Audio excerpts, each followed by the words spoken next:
Cette décision controversée engendra une stigmatisation accrue des étrangers vivant en Côte d'Ivoire. La mise en œuvre rigoureuse de cette loi par la police et la gendarmerie, sous la supervision directe d'Alassane Ouattara, sema frustration et division. Les abus liés au contrôle des cartes de séjour, notamment à l'encontre des populations musulmanes et étrangères, exacerbèrent les tensions sociales.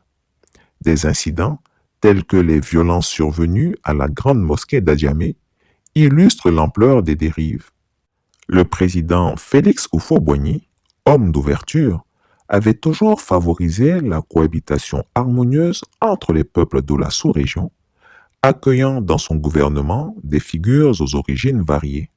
Oui, j'ai fait une partie de mes études en Haute-Volta, alors que mon père y exerçait ses fonctions de chef traditionnel. Oui, j'ai représenté ce pays dans des institutions régionales et internationales, et j'en suis heureux. L'instauration de la carte de séjour s'inscrivait donc en opposition directe à cet héritage.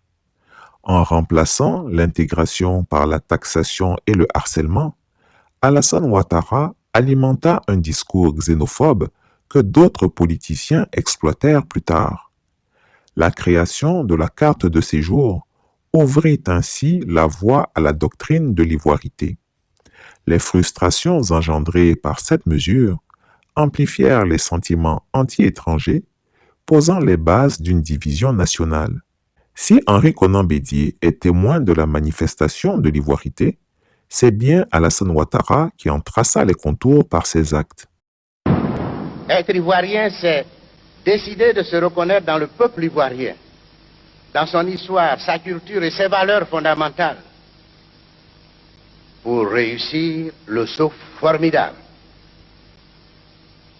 d'une conscience tribale ou ethnique à une conscience nationale. Il faut un ressort culturel et identitaire. Ce ressort doit être solide comme un point fixe, et ce point fixe s'appelle l'ivoirité. Celle-ci n'est pas une donnée juridique comme le sont la nationalité et la citoyenneté, contrairement à ce que beaucoup écrivent.